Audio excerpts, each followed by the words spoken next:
Este es un tema que vamos a compartir hoy. Hay algunos que están al tanto porque usualmente sale en redes sociales antes de que nosotros lleguemos aquí. Y es un tema que increíblemente, a pesar de los 20 y tantos años que tenemos como iglesia, nunca lo hemos tratado desde el púlpito dominical. Lo hemos tratado como clases de cursos de miércoles y otros talleres, pero nunca hemos traído un tema como este al servicio dominical, y entendemos que es algo vital porque de una u otra manera todos nosotros hacemos diariamente alguna labor con un propósito específico.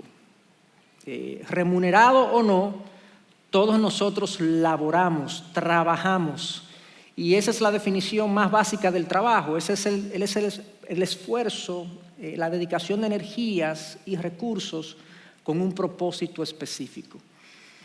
Y de eso queremos hablar en el día de hoy. Queremos presentar lo que la palabra tiene que decir al respecto. Definitivamente, como todo en la vida, hay muchas concepciones, muchas ideas con relación al trabajo. Hay diferentes posturas. Yo voy a irme un poco atrás en la historia con la postura griega, porque la postura griega todavía sigue siendo una postura muy sostenida hoy en día para entender el trabajo. Increíblemente, los griegos, a pesar de lo profundo que eran en su filosofía, de hecho son famosos por su filosofía y la profundidad de pensamiento, pero los griegos veían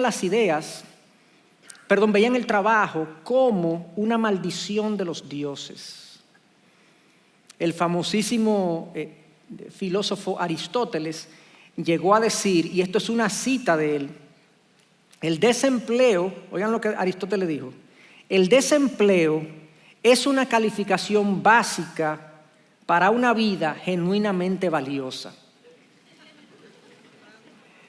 O sea, él entendía que el ocio o la dedicación de la vida a otra actividad que no fuera trabajo era una vida realmente significativa.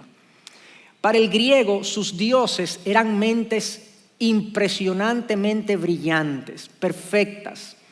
Eran mentes solitarias, autosuficientes y que no se involucraban en las cosas terrenales y en la labor diaria típica de nosotros los seres humanos. De ahí que el ser humano, para los griegos, se realizaba, se divinizaba cuando podía dedicar su vida a la contemplación, a sencillamente reclinarse. Vamos a hablar de casi cualquier cosa. Esa era la idea de la realización. Los griegos entendían entonces bajo ese concepto que el trabajo es un mal necesario, porque de algo tenemos que vivir. Alguien tiene que producir lo que comemos, hacer lo que nos ponemos. Bueno, es un mal necesario. Hasta ahí llegaban. Pero de hecho, en vista de ese concepto que ellos tenían, ellos incluso consideraban algunas tareas más nobles, más dignas que otras. Y de hecho había una división social muy profunda producto de eso. Para ellos los trabajos que tenían que ver con la mente, con la reflexión, con la creación, eran mucho más nobles y dignas que aquellos trabajos más manuales, mecánicos, lo que ellos llamaban más bestiales. Y entonces en la sociedad había una profunda división fruto de ese concepto. Sin darnos cuenta realmente, muchas de estas ideas son parte de nuestro concepto moderno de lo que es el trabajo. Yo mismo me he percatado en mi intercambio con gente que mucha gente piensa de esta manera, de que el trabajo es como un mal necesario. La gente, uno le habla de trabajo y en muchas ocasiones como que medio suspira. Bueno, el trabajo, sí, claro. De algo hay que vivir, imagínate. Hay como el trabajo, sí, hay que ir los domingos. Hemos acuñado la frase y hemos abrazado la frase de que gracias a Dios es viernes. Se celebran los fines de semana, pero por ahí viene el lunes, Dios mío, qué cosa. Es una idea que es prevalente, que está presente en la mente y en la cultura de hoy en día. De hecho, yo he conversado con algunas personas que preferirían estar desempleados a aceptar algunos empleos que ellos entienden están por debajo de su nivel. Es una idea griega, que hay trabajos más dignos que otros, más nobles que otros. Es frecuente entonces también que aquellos que son más calificados o mejor remunerados vean las clases menos remuneradas o los trabajos menos calificados como con desdén, como con cierto desprecio, lo cual también es una idea griega.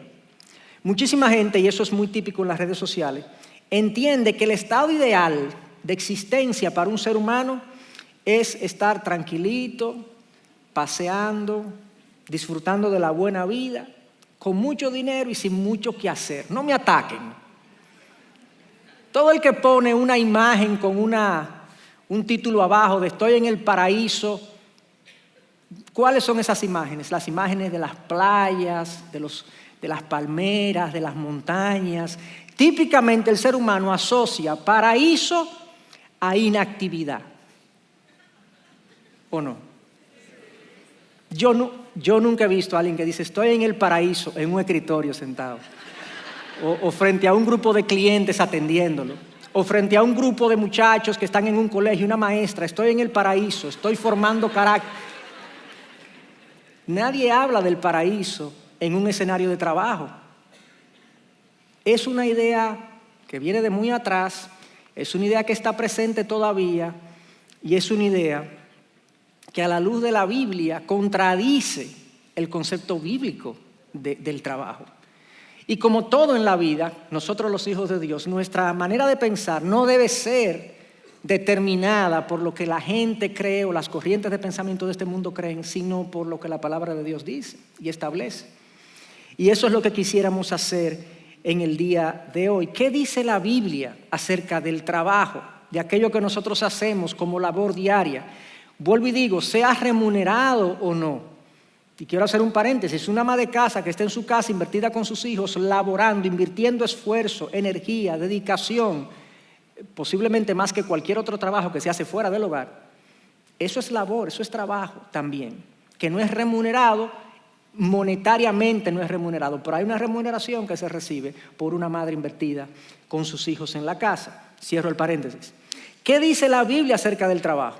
Acerca de la labor diaria. Y yo quisiera por lo menos en este mensaje, no entrar en algunas particularidades que quizás en mensajes posteriores podemos hablar. Yo quisiera quedarme en un nivel panorámico, en un nivel general, y ver esas ideas más amplias que la Biblia dispone o establece acerca de la labor diaria. E increíblemente la Biblia habla más de trabajo de lo que uno se imagina. Y yo para esto entonces quiero usar los primeros 3 capítulos del Génesis. Vamos a ver varios pasajes múltiples. Hay uno en particular que va a ser el más importante, digamos, que es Génesis 1, 26 al 28. Lo vamos a leer en un momento, no ahora. Pero vamos a hacer una especie de recorrido a lo largo de esos 3 capítulos para nosotros extraer 5 aspectos del trabajo que están presentados y mostrados ahí y que deben entonces formar nuestra manera de pensar acerca del trabajo. Entonces, primera verdad sobre el trabajo que se puede deducir del relato del Génesis. La primera verdad es que, contrario al concepto griego, el Dios de la Biblia es un Dios trabajador. Es un Dios trabajador. Yo voy a hacer... Quizás pueden buscar Génesis 1:1 y luego yo voy a ir citando otros pasajes, no tienen que buscarlo cada uno, pero créanme que eso es lo que la Biblia dice cuando yo se lo lea. Génesis 1:1, el primer capítulo de la Biblia, vemos a Dios y dice, creó Dios los cielos y la tierra. El primer versículo de la Biblia, vemos a un Dios activo, creando, elaborando, usando su poder para generar lo que conocemos hoy como la creación. En el 1:2 se nos dice que el Espíritu de Dios la tercera persona de la Trinidad, se movía sobre la superficie de las aguas, posiblemente también como parte del proceso creativo. Dios está todo, completo, involucrado en el proceso creativo en Génesis 1. En Génesis 1:3, Dios dice, habló y dice, sea la luz, y la luz fue. En 1:5, y llamó Dios a la luz día, y a las tinieblas llamó noche. Vemos a Dios no solamente creando, sino poniendo orden, estructura, dando nombre a cada cosa. En el 1:6 hay expansión en medio de las aguas. Dios separó las aguas de la tierra de las aguas de los cielos, que son las nubes o las aguas que están en la atmósfera. Júntense en el 1:9 en un lugar las aguas. En el 1:10 dice, y llamó Dios a lo seco tierra, y al conjunto de las aguas llamó mares. Vemos otra vez a Dios dando estructura, dando orden, haciendo lo que hay que hacer. Y mucha de mi definición a lo largo de mi mensaje tiene que ver con eso. El trabajo es hacer lo que hay que hacer de manera diligente, donde quiera que nosotros nos encontremos. Hacer que nuestras vidas cuenten, hacer que nuestras vidas sean productivas, provechosas. En el 1:14 entonces Dios dijo, haya lumbreras, y puso una lumbrera sobre el día y una lumbrera sobre la noche. Luego en el 1:20, llénense las aguas de multitudes de seres vivientes. Ahí aquí Dios crea la vida. Creó los seres vivientes que llenaron las aguas. Luego en el 1:24, produzca la tierra seres vivientes. Y por último en el 1:26, hagamos al hombre a nuestra imagen y semejanza, la corona de la creación. Desde el principio del Génesis, en el primer capítulo del primer libro de la Biblia, nuestro Dios es un Dios productivo, es un Dios que está en constante actividad, creando, generando ideas, implementando esas ideas, poniendo orden a las cosas que existen. Y es muy contrario, como ya decía, al concepto griego donde la divinidad se asocia con inactividad, donde el trabajo es visto como algo negativo, como algo degradado del ser, y nos toca a nosotros hacer lo que es la labor, pero no a Dios. No es así que se presenta el Dios de la Biblia. Y Dios no solamente crea y preserva lo creado y provee para lo creado, sino que Dios salva la creación que cayó en pecado en Génesis 3. Eso es parte del trabajo de Dios y de la actividad de Dios. Trabajo es todo aquello que hacemos con un propósito específico, y Dios está salvando. De hecho, en ese contexto de la salvación fue que Jesús en Juan 17 dijo en un momento dado, mi Padre siempre trabaja y yo también. Mi Padre siempre trabaja y yo también. Dios siempre está en algo. Dios siempre está haciendo, llevando a cabo algún propósito noble, bueno, virtuoso, santo. Y decir eso entonces es ver a Dios así como un trabajador. Nuestro Dios, diferente al concepto griego y diferente a lo que muchos creen, nuestro Dios es un Dios que trabaja, que labora. En toda la Biblia Dios es asociado con aguas frescas que nunca se estanca. No hay inactividad en Dios, no hay pereza en Dios, no hay falta de diligencia ni negligencia en Dios.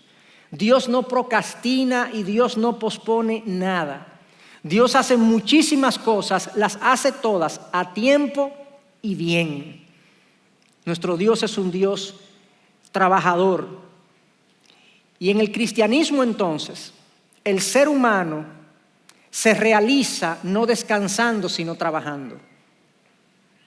Es involucrándonos en la labor de Dios, de no solo de crear, Él ya creó, sino de preservar, de proveer, de organizar la creación. Diferente, como ya dijimos, al concepto griego del descanso. Y obviamente hay un lugar para el descanso en la doctrina o en la enseñanza cristiana que vamos a ver en un momentito. Pero en este primer principio que queríamos exponer, nuestro Dios es un Dios que trabaja. Y yo me parezco a Dios cuando soy productivo, diligente, donde mi vida sirve de provecho para otros, donde yo hago lo que tengo que hacer en cualquier lugar que yo me encuentro. Primera verdad que es chocante a la cultura que mucha gente, al entendimiento que mucha gente tiene del trabajo. La segunda verdad que nosotros vemos en el mismo relato del Génesis está en el capítulo 1 también, y vemos varios versículos con este principio, con esta verdad, es que Dios no solamente es un Dios trabajador, Dios es un Dios que se deleita en el trabajo que hace. Dios es un Dios que se deleita en el trabajo que hace. Y eso indica que el trabajo, cuando es hecho como corresponde, debería tener un efecto gratificante en quien lo hace. El trabajo, cuando es hecho como corresponde, cualquier labor, cualquier trabajo que es hecho como corresponde, debería tener un efecto gratificante en quien lo hace. A lo largo, otra vez, del capítulo 1, vemos 5 veces, nada más y nada menos que 5 veces, en 1:10, 1:12, 1:18, 1:21 y 1:24, que Dios dice, y vio Dios que era bueno. Y vio Dios que era bueno. El autor de Génesis como que va relatando la creación, va relatando por etapas la creación. Y luego de cualquier etapa importante, Dios tenía como estas pausas contemplativas, donde decía como que Dios veía. Imaginémonos, esto se queda corto a todo lo que Dios hace, pero Dios decía, bien. Contemplaba su labor. Hasta cierto punto se reclinaba un poco y decía, bien. Y continuaba creando. Y un poquito más adelante decía, bien. Y llega una culminación en el 1:31 y dice, no solamente que era bueno, sino que era bueno en gran manera. Es como si Dios dijera, excelente. Obviamente, en Dios no va a haber nada menos que excelente. Pero llama la atención estas pausas contemplativas, gratificantes, donde Dios expresa satisfacción por lo que ha hecho. Así deberíamos nosotros llevar a cabo nuestra labor. Que cuando la contemplemos, la hayamos hecho de tal manera que genere un efecto gratificante en nosotros. Y obviamente, como decíamos, cuando el trabajo es bien hecho, debe producir este efecto. Contrario otra vez al concepto griego y contrario también a mucho de lo que se piensa, en el trabajo hay gozo. En el trabajo podemos encontrar satisfacción cuando lo hacemos de cierta manera. Y eso es una verdad, bueno, muy esperanzadora, porque la verdad es que cuando uno piensa en trabajo, ¡ay, el trabajo! Muchos de nosotros. Y esa es la segunda verdad que está aquí presente en este relato de la creación. Hay una tercera verdad que hasta cierto punto se deriva de lo que hemos visto, pero es bueno señalarla de manera explícita, específica. Y es que el relato del Génesis nos presenta que en el paraíso hay trabajo. En el paraíso hay trabajo. Parecería, como decía, una contradicción que en el paraíso haya trabajo, pero sí lo hay. En Génesis 2:7 nosotros leemos que Dios formó al hombre. Dice así, entonces el Señor formó al hombre del polvo de la tierra y sopló sobre su nariz aliento de vida y fue el hombre un ser viviente. Eso es en 2:7. En 2:8, un versículo después, Dios crea el huerto del Edén, el paraíso. Y del 8 al 14 se describe la confección del huerto del Edén. Y luego de que Dios confecciona el huerto del Edén, en el 2:15 dice lo siguiente. Entonces el Señor Dios tomó al hombre y lo puso en el huerto del Edén para que lo cultivara y lo cuidara. Inmediatamente Dios crea al hombre, crea el huerto y lo pone a trabajar. Inmediatamente.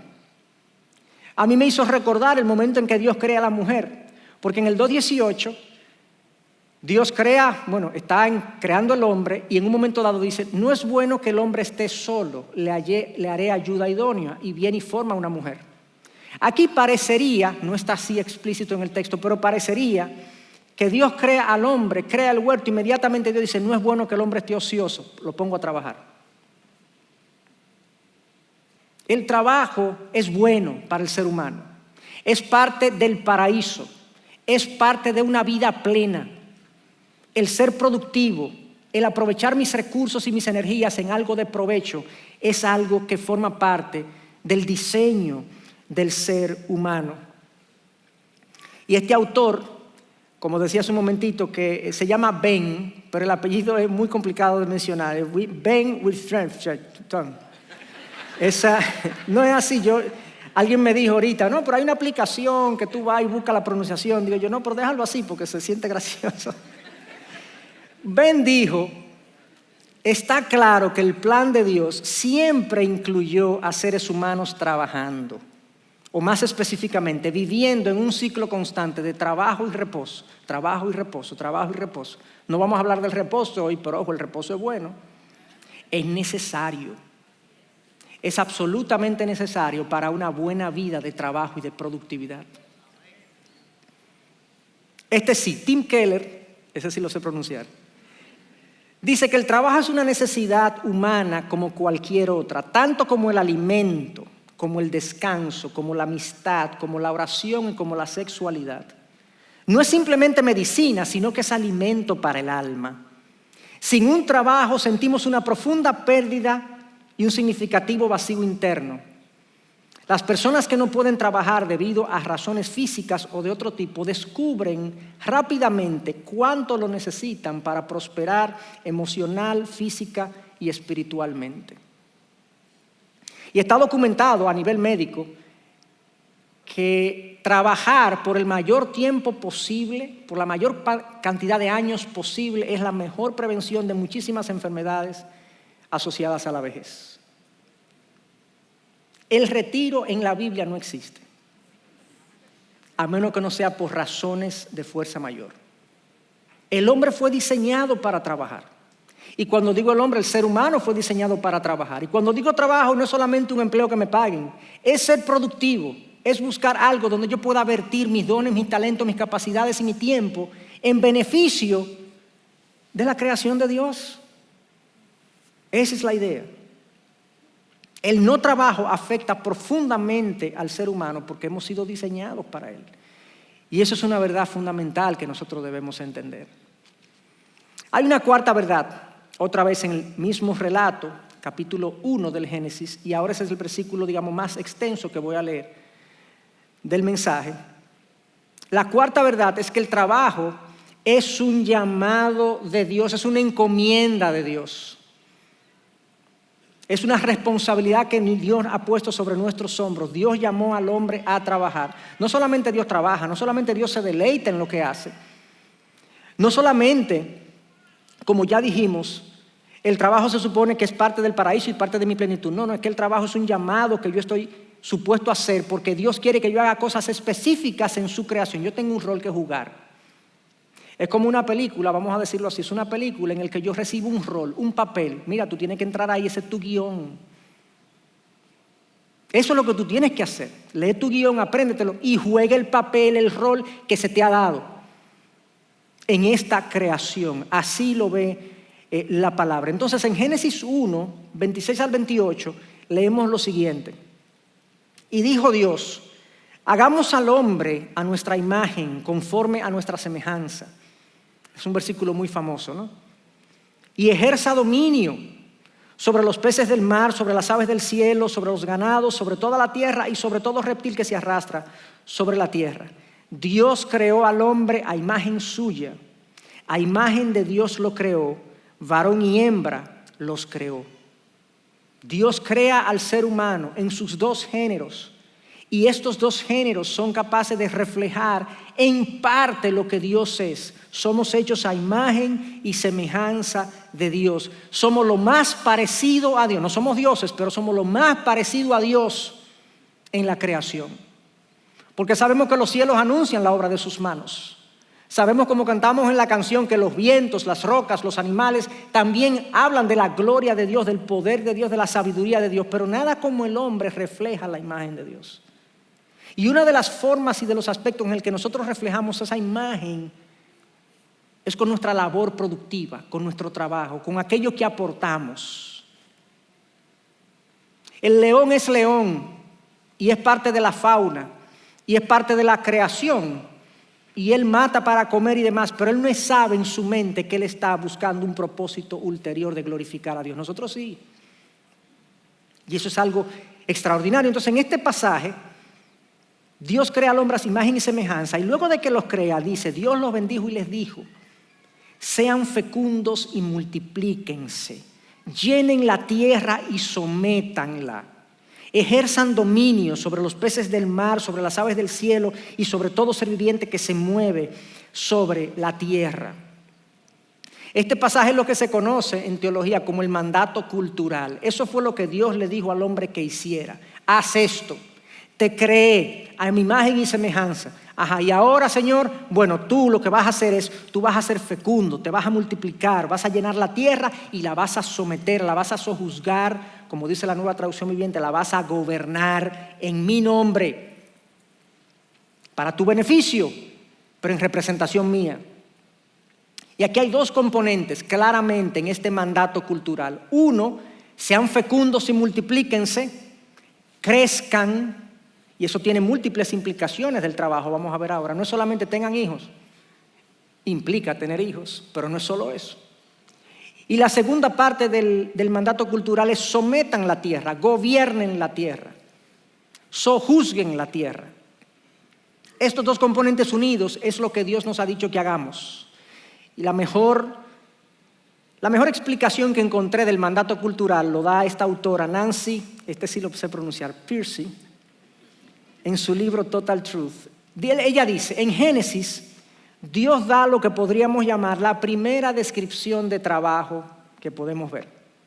Fructificad y multiplicaos, llenad la tierra y sojuzgadla. Esa es la descripción del trabajo. La primera frase, fructificad y multiplicaos, significa desarrollar el mundo social. Obviamente yo no puedo tener hijos y tener hijos y tener hijos y la población comenzar a crecer indefinidamente sin un orden. Recuerden que en la creación Dios creaba y ponía orden. Crea las lumbreras y dice, esto es día, esto es noche, esto es seco, esto es mojado. Dios ponía orden. Bueno, aquí en este llamado de crezcan, multiplíquense, sean fructíferos, Dios está llamando a formar el mundo social. Van a crecer en número, pero esto implica organícense también. Y Nancy Pearcey dice, edifiquen familias, iglesias, escuelas, ciudades, gobiernos, leyes.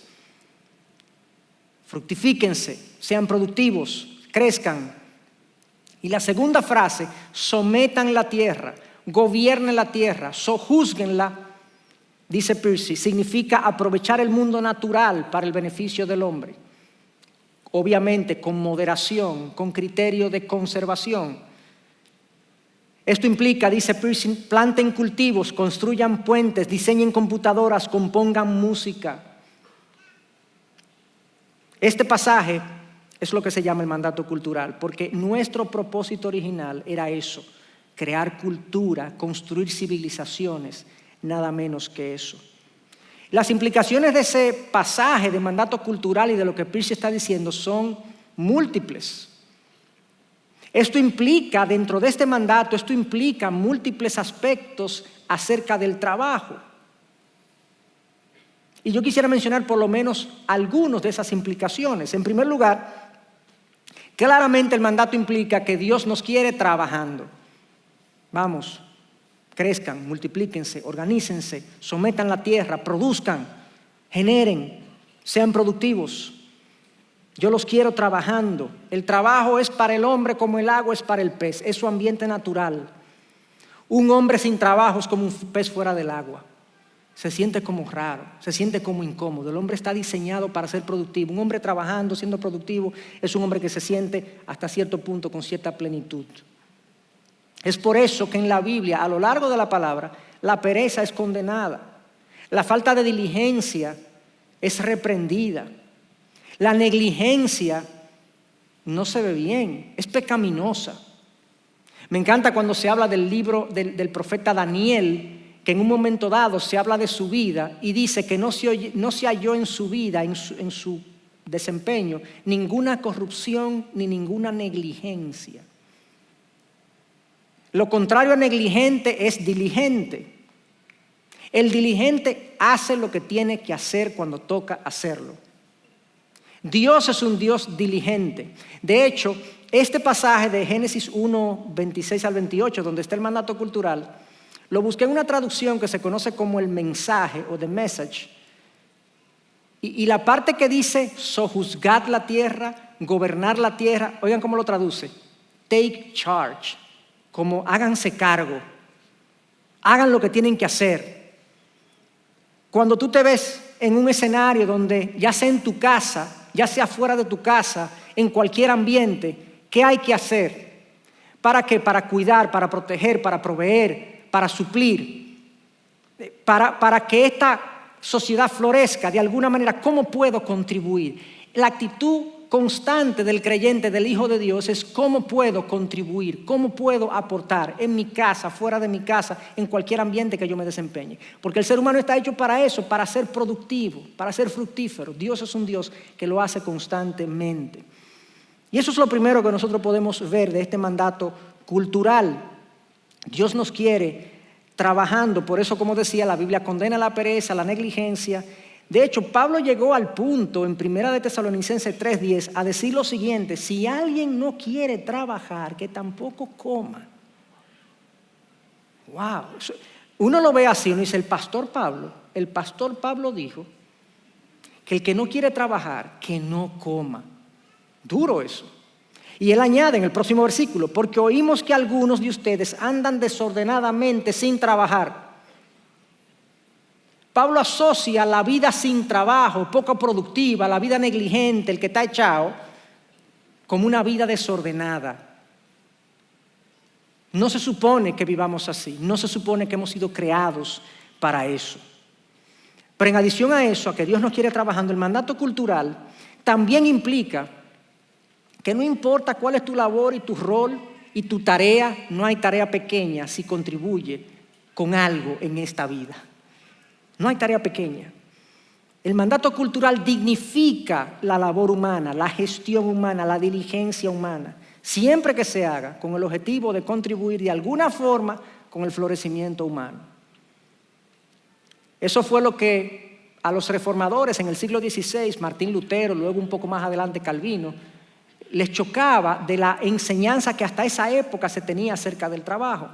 Para los reformadores no habían labores sagradas, ni siquiera las realizadas por los sacerdotes, los pastores o el resto del clero. Lo que yo estoy haciendo aquí no es más santo que lo que tú haces mañana en tu trabajo si tú lo haces como debes hacerlo.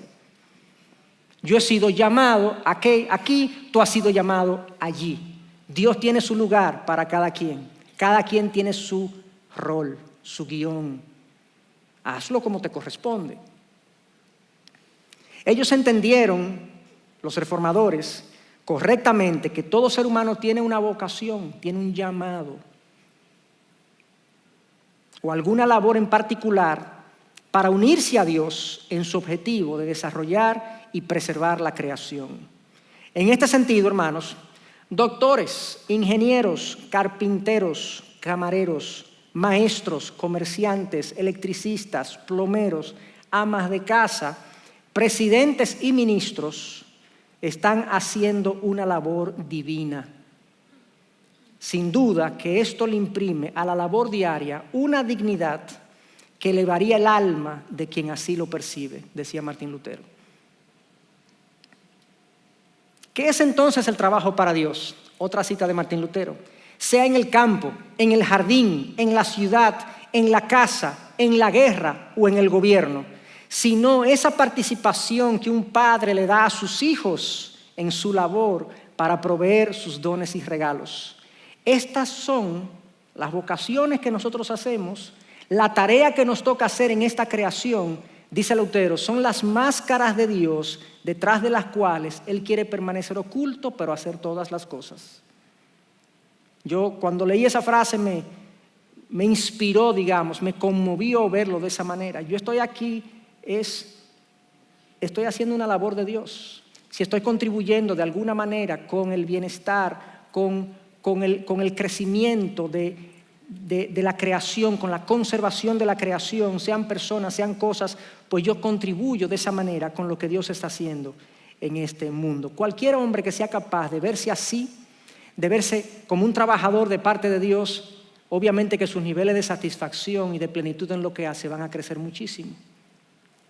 Me llama la atención que cuando Cristo o cuando Dios decidió encarnarse en un carpintero.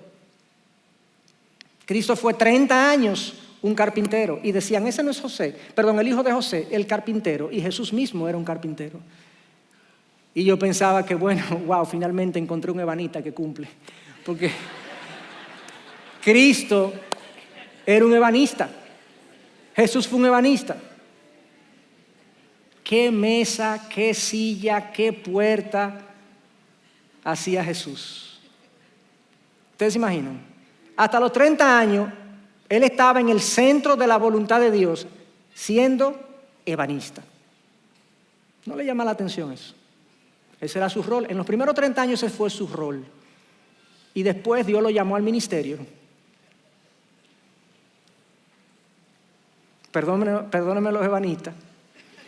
Yo decía que si hay alguno que entiende que es un buen ebanista aquí presente, me está escuchando y entiende que no, que él cumple también, pues preséntese y créanme que no le va a faltar trabajo. Porque estamos en búsqueda de uno.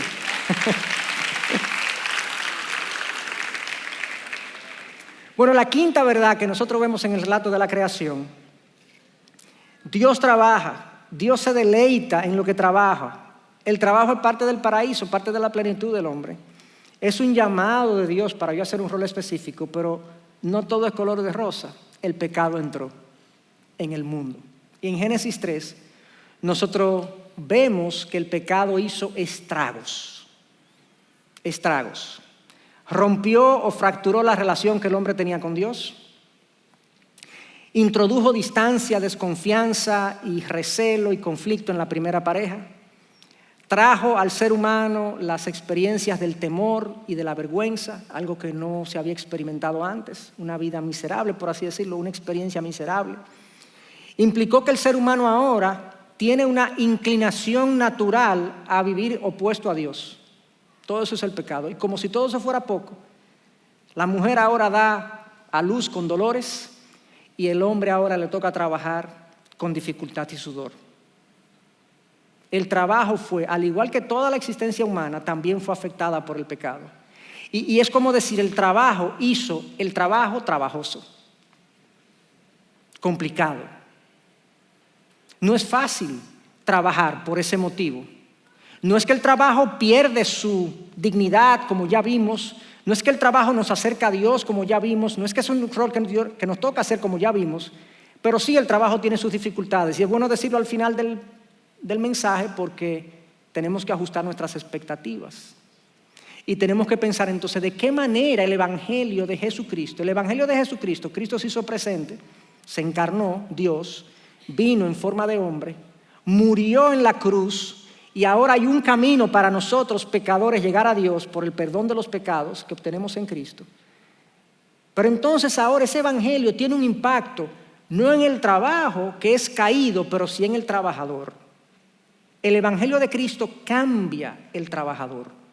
Y cuando digo trabajador, es vernos todos como trabajadores. Todos de alguna manera somos trabajadores, laboramos de alguna forma. Y yo quisiera, ya para concluir mi mensaje, proponer 3 aplicaciones en las que el trabajo es tornado para bien por medio del Evangelio en nuestras vidas. Como el trabajo caído, ese trabajo que ya vimos que es algo mandado por Dios y todo lo que ya vimos, y ahora caído, pero cómo puede ahora ser hasta cierto punto redimido con mi relación con Dios, que es nueva gracias a Cristo. Bueno, lo primero es que el trabajador cristiano, el que conoce a Cristo, no trabaja con la misma motivación. No trabaja con la misma motivación. La motivación típica del trabajo en el mundo es el dinero, es la fama, es el reconocimiento humano, es el aplauso, es encontrar identidad en lo que hago. Pero se supone que el cristiano no trabaja con ninguna de esas motivaciones, aunque el dinero sí es uno de los beneficios y tenemos que conseguir dinero para cubrir nuestras necesidades. Pero eso no es lo que me mueve. Esa no es la motivación inicial, la motivación principal. ¿Y cuál es la motivación principal? Bueno, verlo de la siguiente manera, en un pasaje muy conocido que Pablo le habla a los trabajadores, les dice: siervos, Colosenses 3, 22, siervos, obedezcan en todo a vuestros amos terrenales, no sirviendo al ojo como los que quieren agradar a los hombres, sino con corazón sincero, temiendo a Dios. Y todo lo que hagáis, háganlo de corazón, como para el Señor y no para los hombres. Ponte ahí, pon tu trabajo ahí. Todo lo que tú haces en un trabajo, remunerado o no, fuera de la casa o dentro de la casa, en tu labor, en tu rol que te ha tocado vivir en esta creación, si es que tienes alguno, y si no lo tienes, búscalo entonces. Hazlo de corazón, como para el Señor y no para los hombres, sabiendo que del Señor recibirán las recompensas de la herencia, porque a Cristo el Señor sirven. Bueno, mi jefe no es mi jefe es Cristo. Yo no me debo a esta empresa, yo me debo al Señor. Entonces mi motivación es distinta. Y yo creo que alguien que pueda hacer ese switch de supervisor o superior y quitar el supervisor que tiene y poner a Cristo como supervisor, va a hacer un gran aporte a su labor. Eso va a ennoblecer lo que tú haces. Te va a dar una nueva gasolina para continuar, a pesar del mundo caído y del trabajo aflictivo que nos toca a veces llevar a cabo. Porque trabajamos para Dios. Y yo diría que tu motivación debe venir no de la grandeza de la empresa o de tu jefe, sino de la grandeza de tu Señor, que es quien te supervisa y te recompensará. La motivación cambia para aquel que ha encontrado a Cristo. Pero no solamente eso, sino que ahora el método es distinto. No solo la motivación, ahora el método es distinto. Si yo soy, por así decirlo, representante de Dios, el Dios excelente, el Dios diligente, el Dios de gloria, el Dios compasivo, el Dios atento, todo eso tiene que de alguna manera manifestarse y reflejarse en mi trabajo. ¿No se supone que nosotros hemos sido llamados a anunciar las virtudes del que nos llamó? Bueno, de alguna manera entonces el método cristiano para trabajar es distinto. Y yo voy a proponer una fórmula. Trabajo cristiano tiene dos componentes básicos. Puede ser que algunos se lo encuentren controversial, pueden ser que algunos digan, bueno, hay otro componente, pero yo voy a proponer, el trabajo cristiano se compone de ética bíblica más competencia profesional. Competencia no me refiero a que compitamos con otros, sino a ser buenos en lo que hacemos, lo mejor que podamos, calidad en lo que hacemos. Nuestro Dios es un Dios excelente, mira la creación, mira tu cuerpo. Mira cómo Dios le ha hecho, cómo Dios lo ha hecho. Definitivamente que la creación revela un Dios que atiende los detalles, un Dios de calidad, un Dios que hace cosas de calidad. El gobierno de tu trabajo tiene que estar gobernado por la ética de la palabra de Dios, el cumplimiento, la honestidad, la honradez y múltiples aspectos que tienen que ser parte de tu trabajo, como la compasión, la empatía, la misericordia y demás. Pero tiene que venir acompañado también de que tú quieres hacer lo mejor que tú puedas hacer con los recursos que tú tienes. Ética y competencia o calidad en todo lo que hacemos. Entonces, primero, nuestra motivación cambia porque servimos al Señor. Segundo, nuestros métodos cambian, obviamente, porque servimos al Señor y nuestro Dios es un Dios excelente en todo lo que hace. Y número 3, hay un propósito superior. Ahora mi propósito, como lo dice Pablo, es traer gloria a Dios. Primera de Corintios 10:31, ya sea que coman o beban o que hagan cualquier otra cosa, háganlo todo para la gloria de Dios. Yo diría, que coman o beban o que trabajen o que laboren, sean pagados o no, le paguen mucho o poco, háganlo todo para la gloria de Dios. El dinero no me mueve Dios, me mueve su gloria. Entonces, supónganse ustedes que este grupo y el anterior y el mundo cristiano y los hijos de Dios salimos a la calle con un concepto de este tipo a trabajar. No le sirvo a los hombres, le sirvo a Dios. No funciono, no procedo como los hombres proceden, procedo como Dios procede, con excelencia y calidad. Pero lo hago al final, no para mi gloria, sino para la gloria de aquel que me ha salvado. Yo creo que eso revolucionaría el mundo laboral. Y habría obviamente una atención sobre quiénes son estos. Bueno, hijos del Dios Altísimo. William MacDonald, y con esto concluyo, citando este pasaje de 1 Corintios 10:31, él dice, las tareas más mezquinas y comunes en la vida son ennoblecederas y son dignificadas cuando se hacen para la gloria de Dios. Hasta lavar los platos. Por esa razón, algunas amas de casa tienen este lema sobre su fregadero: aquí se celebra un servicio divino 3 veces al día.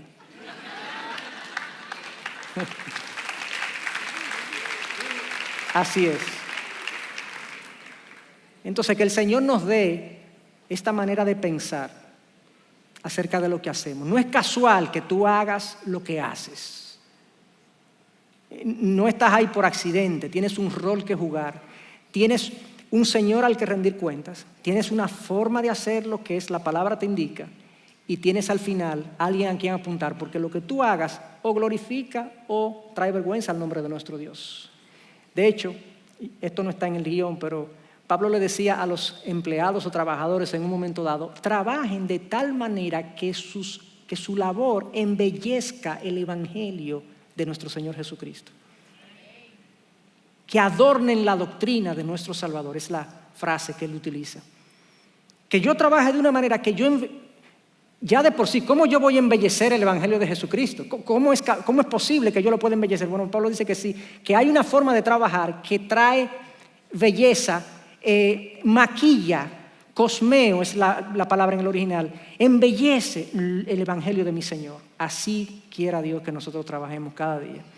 Así que mañana, cuando vayamos a nuestros trabajos, y el martes y el miércoles, tú vas en nombre de Dios a cumplir una misión, a traer al mundo misericordia, provisión, sustento, empatía, cuidado, enseñanza, verdad, formación, seguridad, etcétera, etcétera. Todo eso puede ser en cualquier rol que Dios te ha otorgado. Así que el Señor sea con nosotros. Vamos a orar. Señor, gracias. Gracias por tu verdad. Gracias, Señor, por hacernos hasta cierto punto socios tuyos en la preservación, el desarrollo y la preservación de tu creación. Señor, ayúdanos a cambiar nuestra manera de pensar. Como tus hijos, tenemos que abrazar verdades que nos son a veces contrarias a las cosas que nosotros pensamos y hemos abrazado. Pero yo te pido que a través de tu Espíritu, tú nos des una manera renovada de ver el trabajo y de trabajar con empeño, con dedicación, con excelencia, de forma tal, como decíamos al final, que tú seas glorificado con nuestra labor. Señor, exáltate entre nosotros y úsanos como tus hijos para llamar la atención de un mundo que está sordo y que está, Señor, confundido acerca de lo que es el trabajo y de lo que hace día a día. Gracias, Dios, en el nombre de Jesús. Amén. Amén. Gracias por acceder a este recurso. Espero que haya sido de gran bendición para tu vida. Te sugiero que te suscribas a este canal de forma que tú puedas recibir notificación la próxima vez que hayamos subido un nuevo recurso que pueda servirte de instrucción y bendición.